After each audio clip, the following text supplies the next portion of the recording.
Hello అండి, అందరికీ నమస్తే. ప్రస్తుతం మనతో పాటు హైకోర్టు అడ్వకేట్ మధు శర్మ ఉన్నారు. ఆయనతో మాట్లాడదాం. నమస్తే సార్. నమస్తే అమ్మా. సార్, హైదరాబాద్లో నిజంగానే ఉమెన్ మాఫియా నడుస్తుందా? హైదరాబాద్లో ఉమెన్ మాఫియా నడుస్తుంది అనే దానికన్నా దీన్ని ఎలా చెప్పొచ్చు అంటే, నిజంగా అంటే ఒకప్పుడు ఆడవాళ్ళ పరిరక్షణ కోసం చేసినటువంటి చట్టాలు ఇవాళ మగవాళ్ళకి యమపాశాలుగా మారాయి అని చెప్పడంలో మాత్రం అతిశయోక్తి లేదు. ఎందుకు ఇది నేను చెప్తున్నానంటే, ఎస్ మీరన్నట్టుగా కొంత వే బ్యాక్ మనం కొంత పీరియడ్ వెనక్కి వెళ్ళుంటే కనుక, ఒక 25 years అలా వెనక్కి వెళ్ళుంటే కనుక, నిజంగా అప్పటి డౌరీ సిస్టమ్ కానీ, అప్పుడు సొసైటీలో మేల్ డామినేటెడ్ సొసైటీ పూర్తి స్థాయిలో ఉండటం కానీ, వాళ్ళ ప్రొటెక్షన్ కోసం చట్టాలు రావాల్సిన నెసిటీ ఆ రోజుల్లో వచ్చింది. కానీ ఇవి ఏవైతే ప్రొటెక్షన్ కోసం చేసినటువంటి చట్టాలు కానీ, ఏవైతే వెసులుబాట్లు వాళ్ళ కోసం కల్పించారో, ఇవాళ అవి తిరిగి యమపాశాలుగా మారి గుచ్చుకుంటున్నాయి. ఇదొకటనే కాదు, అంటే ఇవాళ పెళ్ళి అయిన తర్వాత ఆడపిల్లలు మగవాళ్ళ మీద కానీ, వాళ్ళ అత్తమామల మీద కానీ పెట్టే కేసులు ఒక రకమైతే, ఇవాళ కొత్తగా ఇవాళ హైదరాబాద్లో పెరుగుతున్న ట్రెండ్ ఏంటంటే, ఇవాళ హాస్టల్స్లో ఉంటున్న పిల్లలు ముఖ్యంగా గమనించుకోవాల్సింది మనం హాస్టల్స్లో ఉన్న పిల్లలు. ఇది ఎందుకని నేను చెప్తున్నానంటే, ఇవాళ ఎక్కడెక్కడి నుంచో మన హైదరాబాద్ నగరానికి చేరుకుంటారు పిల్లలందరూ. అంటే డిఫరెంట్ ఏరియాస్, ఒకటనే కాదు, చుట్టుపక్కల తెలంగాణ అవ్వచ్చు, మీరు ఆంధ్ర రెండూ తీసుకోండి, వేరు పల్లెటూళ్ళు అవ్వచ్చు, టౌన్స్ అవ్వచ్చు, సిటీస్ అవ్వచ్చు, వీటన్నిటి నుంచి వచ్చి హైదరాబాద్కి వస్తారు. ద మెయిన్ పర్పస్ హైదరాబాద్కి వచ్చేది ఏంటి? గ్రాడ్యుయేషన్ అయిపోయేటప్పుడు, గ్రాడ్యుయేషన్ అయ్యాకనో లేదా గ్రాడ్యుయేషన్ చేస్తున్నప్పుడు వస్తారు. మెయిన్ పర్పస్ హైదరాబాద్ వచ్చే రీజన్ ఏంటి? వీళ్ళు బాగా చదువుకోవాలి, మంచిగా సెటిల్ అవ్వాలి, ఈ 2 పాయింట్లు. కానీ ఇక్కడికి వచ్చిన తర్వాత ఈ 2 డీవియేట్ అవుతారు. ముఖ్య కారణం ఏంటంటే, ఫస్ట్ అప్పటిదాకా చూడని ప్రపంచం హైదరాబాద్లో ఏదో ఉందనుకోవడం, బీభత్సంగా తిరిగేయాలి, హైదరాబాద్ అంతా రౌండ్స్ కొట్టేయాలి, తిరిగేయాలి, ఇక మనం ఇష్టానుసారం తిరగచ్చు. అప్పుడు ఏమవుతారంటే, వీళ్ళు ఎక్కడైతే ఏ కోచింగ్ సెంటర్లు వెళ్తున్నారో లేకపోతే ఇంకెక్కడ అవుతారో, ఇక్కడ ఫ్రెండ్స్ అనేది వీళ్ళకి డెవలప్ అవ్వడం జరుగుతుంది. ఫ్రెండ్షిప్, ఈ ఫ్రెండ్షిప్ ఎలా డెవలప్ అవుతుంది? ఐదర్ ఆడపిల్లలు కావచ్చు, మగపిల్లలు కావచ్చు. ఈ ఫ్రెండ్షిప్ డెవలప్ చేసుకొని వీళ్ళు ఎక్కువ శాతం మంది పిల్లలు ఎక్కడ ఉంటున్నారంటే, ఇవాళ కో లివింగ్ హాస్టల్స్లో ఉంటున్నారు.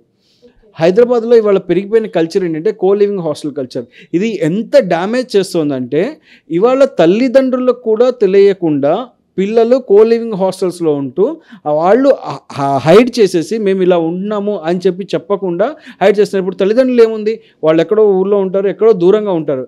వాళ్ళు పిల్లల్ని చూడడానికి సిటీకి నెలకో 2 నెలలకో ఒకసారి వస్తారు. సో అలా వచ్చినప్పుడు ఏం చేస్తారు, వాళ్ళు ముందుగానే అడ్వాన్స్గా వాళ్ళకి కాల్ చేసి మేము వస్తున్నామమ్మా, హాస్టల్కి వస్తున్నాము, సో మిమ్మల్ని చూస్తున్నామంటే ఈ పిల్లలు కూడా వీళ్ళని హాస్టల్ దాకా రానివ్వరు.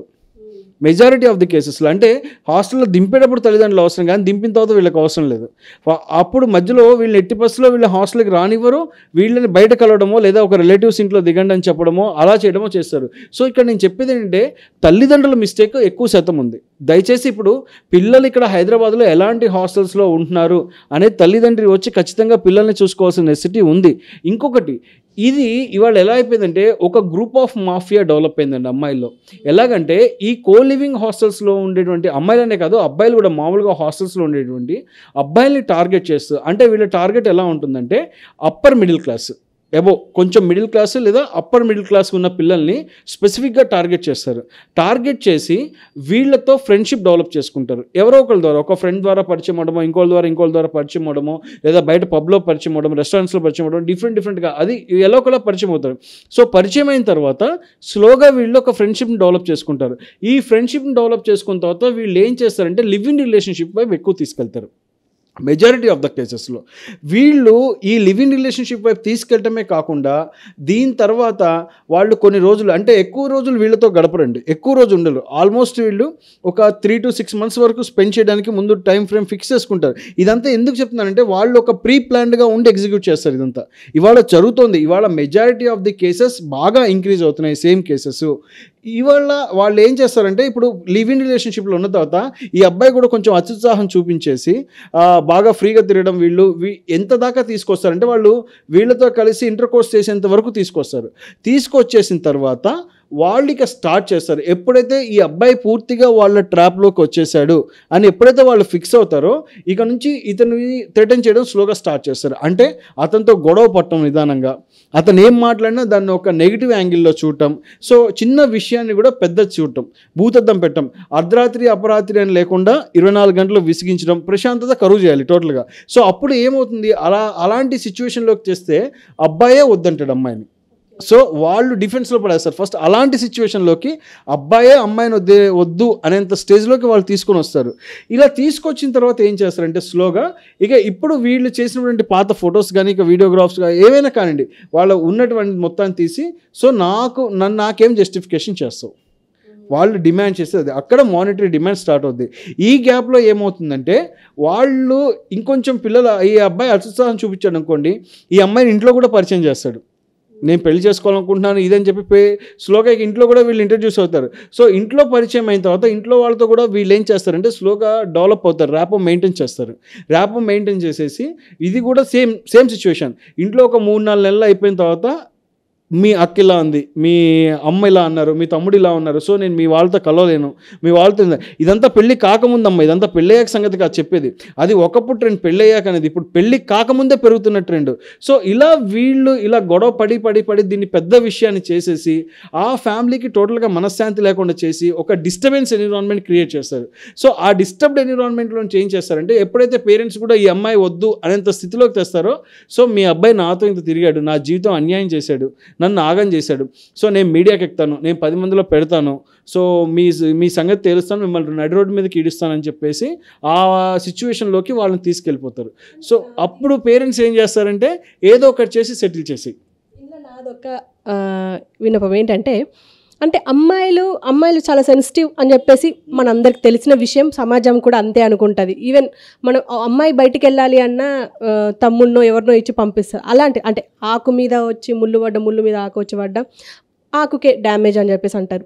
ఇప్పుడు ఒకవేళ ఆ అమ్మాయి మీడియాకి ఎక్కినా దేనికి ఎక్కినా పోయేది అమ్మాయి పరువు, ఇంట్లో కుటుంబ సభ్యులదే కదా.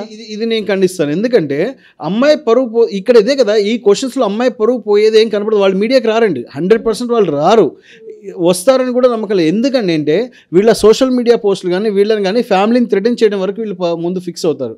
ఫ్యామిలీ ఎంతో కొంత సెటిల్మెంట్ ఇచ్చేంత స్థితికి వాళ్ళు తీసుకెళ్తారు. అలా మీరు నమ్మరు. మేము ఒక కేసులో ఒక ఇదిలో అమ్మాయి ఇన్స్టాగ్రామ్ అకౌంట్లో lakhs of followers ఉన్నారు అమ్మాయికి. సో lakhs of followers ఉంటే మేము అది చూసి చాలా షాక్ కూడా అయ్యాం. అంటే ఒక డిటెక్టివ్ ద్వారా మేము తెలుసుకున్న విషయం, ఒక అబ్బాయిని ఇలా ట్రాప్ చేశారు. వాళ్ళు ట్రాప్ చేస్తే మన దగ్గరకు వచ్చాడు అబ్బాయి. సరే మనం మాట్లాడుతున్నప్పుడు తెలిసింది ఈ అమ్మాయికి ఇన్స్టాగ్రామ్లో ఇంతమంది ఫాలోవర్స్ ఉన్నారంటే she maintains A group of people, ఒక 4-5 పెట్టుకొని వాళ్ళతో చాట్ చేస్తూ ఉంటుంది. తను ఫాలో అయ్యే వాళ్ళు ఎవరెవరు ఉన్నారు అబ్బాయిలు వాళ్ళతో అలా చాట్ చేస్తూ ఉంటూ ఎవరైతే ఎక్కువ ఇదవుతారో వాళ్ళతో మాట్లాడాలని ఉత్సాహం చూపిస్తారో వాళ్ళని వీళ్ళు ట్రాప్ చేస్తారు. సో ఇక అక్కడి నుంచి పరిచయాలు డెవలప్ అయ్యి అక్కడి నుంచి పెంచుకొని ఇచ్చేస్తారంట. అంటే ఇది ఒక సపరేట్ మాఫియా నిజంగా విపరీతంగా డెవలప్ అయిపోయింది ఇప్పుడు. ఓన్లీ ఇది ఒకటే కాదండి, నిజంగా మీరు హాస్టల్స్లో చూడండి, ఉండడం కానీ పెరగడం కానీ ఆ పిల్లలు ఇది ఎక్కడ అంటే డీవియేషను ఈజీ మనీకి అలవాటు పడిన తర్వాత ఇవన్నీ మొదలవుతున్నాయి. అంటే వీళ్ళు ఇది అవ్వాలని ఎలా అంటే ఎట్టి పరిస్థితుల్లో మగపిల్లవాడి దగ్గర ఎంతో కొంత డబ్బులు గుంజుకొని వెళ్ళాలి. అల్టిమేట్గా వీళ్ళ టార్గెట్ ఎలా ఉంటుందంటే అమ్మ, వీళ్ళు ఆఫ్టర్ 28-30 years వరకు ఇలా సంపాదించాలి. 28-30 years తర్వాత ఎవరో ఒక బకరాన్ని చూసుకొని పెళ్లి చేసుకుంటారు. 100% ఇది జరుగుతుంది, వాళ్ళ వాస్తవం ఇది కాదని ఎవరిని చెప్పమనండి, నేను ఐఎమ్ రెడీ మాట్లాడడం, దీనిపైన ఎక్కడే మాట్లాడదాం. ఎందుకంటే 28-30 తర్వాత వీళ్ళు మళ్ళీ ఇంకొకరిని పెళ్లి చేసుకొని మళ్ళీ అతనితో గొడవపడి మళ్ళీ ఒక విడాకులు వేసి అతని దగ్గర యాలిమోనీ డిమాండ్ చేయాలని ఇవాళ జరుగుతోంది. కోలివింగ్ హాస్టల్స్లో ఇవాళ 100% జరుగుతోంది. ఇవాళ హైదరాబాద్లో స్టేషన్స్కి రాకుండా సెటిల్ అయ్యే కేసెస్ ఎన్నో ఇవి బయట సెటిల్ అవుతున్నాయి ఈ కేసెస్ అన్ని. దీంట్లో తప్పు ఎవరిది అని నన్ను అడిగితే నేను ఆడపిల్లలు తప్పని అస్సలు నేను చెప్పను. ఇందులో తప్పు ఎవరిది అంటే నేను మగపిల్లలదే అంటాను. జాగ్రత్తగా ఉండాల్సింది వాళ్ళు ఏదో 2-3 సార్లు మెసేజ్ పెట్టారు, పలకరించారు, ముక్కు మొహం తెలియదు, ఎక్కడో ఇన్స్టిట్యూట్లో పరిచయం అవుతారు. 3 నెలలు 6 నెలలు ప్రేమలు, పనికి వాళ్ళ ప్రేమలు, 3 నెలలకి 6 నెలలకి వీళ్ళకి పరిచయము, ప్రేమ, తర్వాత వీళ్ళతో కలిసి ఉంటాం, దానికే వీళ్ళ తల్లిదండ్రులు ఎదిరించేంత వెళ్ళటము. ఇదంతా ఇక ఒక వాళ్ళ ట్రాప్లో పడిపోయి వాళ్ళు ఏదైతే ప్రీ ప్లాన్డ్గా అనుకున్నారో దాన్ని ఎగ్జిక్యూట్ చేయించుకునేంత లెవెల్కి వెళ్ళిపోతారు వాళ్ళు. మీ నెంబర్ ఒక కేసులో అయితే ఆ అబ్బాయికి ఇక్కడ హైదరాబాద్లోనే పరిచయం అయింది. ఆ అమ్మాయి ఆల్మోస్ట్ పరిచయం అయిన తర్వాత ఎక్కడో కోచింగ్ ఇన్స్టిట్యూట్లో ఎక్కడో పరిచయం అయ్యారు. సో చాలా షార్ట్ పీరియడ్లోనే వాళ్ళు పెళ్లి చేసుకోవడం జరిగింది. సో చేసుకొని ఈ అమ్మాయి చదువుకి నేను హెల్ప్ చేస్తాను అంతా, మీరు ఫినాన్షియల్గా నేను హెల్ప్ చేస్తాను అంతా అని చెప్పేసి ఈ అమ్మాయి కెనడా వెళ్ళడానికి చాలా హెల్ప్ చేశాడు. అబ్బాయి కెనడా వెళ్ళేంత వరకు తినే మానిటర్లీ బేర్ చేశాడు, కొంత వాళ్ళ పేరెంట్స్ దగ్గర డబ్బులు తీసుకుంది, చాలా వరకు ఇతను పేర్ చేశాడు. ఈ అమ్మాయి కెనడా వెళ్ళిపోయిన తర్వాత ఫోన్స్ ఇక అందుబాటులో లేదు ఈ అబ్బాయికి. చెప్పండి మరి మీరు. ఇప్పుడు ఆ ప్రేమ నిజమైన గుడ్డి ప్రేమ గుడ్డిది అంటారు కదా, నిజంగానే గుడ్డిగానే చేశాడు మరి. అంటే నేను అనేది ఏంటంటే ముక్కు మొహం తెలియని వాళ్ళతో చాలా జాగ్రత్తగా ఉండండి. ప్రేమలు పరిచయాలు ఇవాళ అవసరం లేదు. అంటే ఒకవేళ ఉన్నా కానీ ఇవాళ నిజంగా డబ్బులు గుంజడానికి పెరిగిన మాఫియా విపరీతంగా డెవలప్ అయిపోయింది. దయచేసి ముఖ్యంగా లివింగ్ హాస్టల్స్లో ఉన్నటువంటి పిల్లలు గమనించుకోవాలి. ఇంకా పచ్చిగా చెప్పాలంటే మాదాపూర్ గచ్చిబౌలి ఏరియాస్లో ఉండేటువంటి ఆడపిల్లలు ఎవరైతే ఉన్నారో దయచేసి వాళ్ళ తల్లిదండ్రులు హాస్టల్స్కి వచ్చి విజిట్ చేయండి, చూసుకోండి, పిల్లలు ఎలా ఉన్నారనేది చూసుకోండి. ఇది చాలా దారుణంగా ఉంది వాళ్ళ పరిస్థితి. నిజంగా ఇవాళ ఎంత దారుణం అంటే మనం ఇక అది చెప్పలేమన్నమాట. సరే, ఇందులోనే ఈ ఉమెన్ మాఫియాలోనే చాలామంది పెళ్ళిళ్ళు అయిన తర్వాత కూడా చాలామందిని ఇట్లా నాకు పెళ్ళి కాలేదు అని చెప్పేసి ఈయనతో వ్యవహారం నడిపి, నాకు పెళ్ళి కాలేదని ఇంకొక అతనితో వ్యవహారం నడిపి, వీళ్ళందరికీ అంటే వీళ్ళ దగ్గర డబ్బులు తీసుకుంటే వాళ్ళ దగ్గర డబ్బులు తీసుకుంటారు, కానీ వీళ్ళు మళ్ళీ ఇంకొక హస్బెండ్ని మెయింటైన్ చేయడం, అట్లా 3-4తో ఇట్లుంటారు. వీళ్ళకి ఏమైనా కేసులు ఏమి ఉండయా? వీళ్ళ అంటే మగజాతిని కాపాడడానికి, మగవాళ్ళని కాపాడడానికి ఇలాంటివి ఏం లేవా కేసులు? అంటే మగవాళ్ళని కాపాడటానికి ఉన్నాయన్న. ఇక్కడ ఏమవుతుందంటే ఫస్ట్ ఇక్కడ అసలు ప్రిజంప్షన్ ఏంటంటే మన ఇండియాలో ఉన్నది మేల్ డామినేటెడ్ సొసైటీ అనేది. యాక్చువల్గా చెప్పాలంటే మేల్ డామినేటెడ్ సొసైటీ అనే భావంతో ఇదివరకు చేసిన చట్టాలు ఇవన్నీ ఇప్పుడు చేసిన లాస్ కాదు, ఇవన్నీ ఇదివరకు ఎప్పుడో చేసిన లాస్. సో ఈ చట్టాలన్నీ అప్పుడు చేయడం వల్ల ఏంటంటే ఇప్పుడు నిజంగా డ్యామేజ్ జరుగుతుంది. కొంచెం సమాజం డెవలప్ అయ్యేసరికి అప్పుడు ఇల్లిటరసీ ఎక్కువ, నిజంగా లిటరసీ లేదంత, ఆడవాళ్ళలో అంత ఎడ్యుకేటెడ్ కాదు. సో ఇవన్నీ చాలా ఉన్నాయి. అంటే అప్పుడు నిజంగానే అత్తమామల హెరాస్మెంటు, డౌరీ గురించి బాగా డిమాండ్, ఇవన్నీ ఉండటం జరిగింది. అంటే ఇప్పుడు నేను జరగట్లేదు, ఆడపిల్లకి అన్యాయం జరగట్లేదు అని అన్ను, కానీ తగ్గింది పర్సంటేజ్. నేను ఏంటంటే ఇదివరకు మీద పర్సంటేజ్ తగ్గింది. సో ఇప్పుడు వాళ్ళకి ఇచ్చినటువంటి వెసులుబాటు ఏదైతే ఉందో అది మిస్యూజ్ అవుతుంది. ఇక నేను కాదు ఈ మాట చెప్పింది, ఇది గౌరవ సుప్రీంకోర్టు వారు చెప్పారు. ఆడపిల్లల పరిరక్షణ కోసం చేసినటువంటి చట్టాలు ఇవాళ వాళ్ళ చేతిలో ఆయుధాలుగా తయారయ్యి వాళ్ళ మగపిల్లలకి అవకాశాలుగా అయ్యాయి. నిజం, ఇది సత్యం. పెళ్ళి అయిన తర్వాత కూడా అంటే ఇవాళ ఎలా అయిపోయిందంటే మెజారిటీ ఆఫ్ ది టైము ఎక్కువ శాతం వీళ్ళు ఆఫీసులోనే ఉంటున్నారు. ఆఫీసులోనే ఎక్కువ టైం స్పెండ్ చేస్తారు కదా, మార్నింగ్ వెళ్ళి వాళ్ళ ఈవినింగ్ వరకు. ఇప్పుడంటే వర్క్ ఫ్రమ్ హోమ్ వచ్చింది, అయినా కానీ వాళ్ళ ఆఫీసెస్కి రండి అని కాల్ వస్తుంది. ఆఫీసెస్ టైంలోనే వీళ్ళ కొలీగ్స్తో పరిచయం అయినా కానీ, కొలీగ్స్తో బయట తిరిగినా కానీ, సో హస్బెండ్ నచ్చకపోతే కనుక వాళ్ళు they are free to move with anybody అన్నట్టు అయిపోయారు. ఇవాళ అలా జరుగుతుంది, ఇవాళ ట్రెండ్ మారింది. ఇవాళ మనము 1-2 కేసులు కాదు, ఇవాళ ఎంత బీభత్సంగా పెరిగాయంటే ఇవాళ 100కి దగ్గర 60 కేసులు డివోర్స్ తీసుకునే స్థితికి వెళ్ళిపోయినాయి. 100 పెళ్ళిళ్ళలో దగ్గర 60-70% ఇవాళ డివోర్స్ వైపు అడుగులేస్తున్నారంటే దేర్ ఇస్ నో రీజన్. అంటే ఇక్కడ నేను కూడా ఒకటి చెప్తాను, పెళ్ళికి ముందు పిల్లలు ఎక్కడ పెరిగారనే ఎన్విరాన్మెంట్ కూడా చాలా గమనించుకోవాలి. పెళ్ళి చేసుకునే ముందు ఐదర్ అమ్మాయి వైపైనా కానీ అబ్బాయి వైపైనా కానీ అలా చేసుకుంటేనే వాళ్ళ సమస్యలు తొలగిపోతాయి, అందరూ మంచిగా ఉంటారు. ఈ అమ్మాయిల మాఫియాకి వస్తే మాత్రం నిజంగా కేవలం ఏమీ జరగకపోయినా డబ్బు కోసం మాత్రమే వీళ్ళు కేసులు పెట్టేది. అలాంటి సందర్భంలో వీళ్ళ మీద ఏ నెపం లేకుండా, అంటే ఏ తప్పు లేకుండా అనవసరమైన కేసులు, అంటే 498 కావచ్చు, లేదా డౌరీ ప్రొహిబిషన్ కింద కావచ్చు, లేదా ఎక్కువ శాతం పెట్టేది ఇప్పుడు చీటింగ్ కేసు పెడుతున్నారు. పెళ్ళి కాకముందు ఉన్న పిల్లలు ఏం చేస్తున్నారంటే స్టేషన్కి వెళ్ళిపోయి చీటింగ్ కేసు పెడుతున్నారు వితౌట్ ఎనీ రీజన్. ఈ చీటింగ్ కేసెస్ కావచ్చు, ఇతరత్ర కేసులు ఏం పెట్టినా వీళ్ళు ఖచ్చితంగా క్రిమినల్ కేసెస్ పెడితే వీళ్ళకి క్వాష్ చేయించుకునేటువంటి వెసులుబాటు ఉంది. హైకోర్టు అని గౌరవ హైకోర్టు వారి దగ్గర వీళ్ళు ఖచ్చితంగా ఆ పిటిషన్స్ అన్నింటినీ క్వాష్ చేసుకోవచ్చు. అంటే నా పైన పెట్టినటువంటి కేసులని తప్పుడు కేసులు, తగిన సాక్ష్యాధారాలు లేవు, అనవసరంగా నా మీద అభియోగాలు మోపారు అని చెప్పేసి వీళ్ళు ఖచ్చితంగా హైకోర్టులో వీళ్ళు క్వాష్ పిటిషన్ ఫైల్ చేసుకొని వాటి నుంచి రిలాక్స్ పొందొచ్చు. ప్లస్ వీళ్ళు తప్పు లేకపోతే డిశ్చార్జ్ కూడా అవ్వచ్చు, ఆ కేసెస్ నుంచి మా ఇది లేదు అని చెప్పేసి చెప్పచ్చు. అలా చాలా కేసెస్ ఉన్నాయి, మనం చేసినవి కూడా చాలా ఉన్నాయి. అంటే ఇంకా ఏంటంటే అసలు పెళ్ళైన తర్వాత భార్యాభర్తనేమో బెంగళూరులో ఉంటారు, అత్తమామలు ఎక్కడో ఏ నిజామాబాద్లోనో, వరంగల్లోనో, ఖమ్మంలోనో, విజయవాడలోనో ఉంటారు. సో వీళ్ళు అసలు పాపం అక్కడ దాకా పిల్లల దాకా వెళ్ళటము చూడటం కూడా లేదు. ఈ అమ్మాయి అబ్బాయితో గొడవపడి వచ్చేసింది అనుకోండి, ఇన్ కేసు తన పుట్టింటికి వచ్చేస్తే ఇక్కడ అసలు సంబంధం లేని అత్తమామల మీద కూడా కేసు పెడతారు.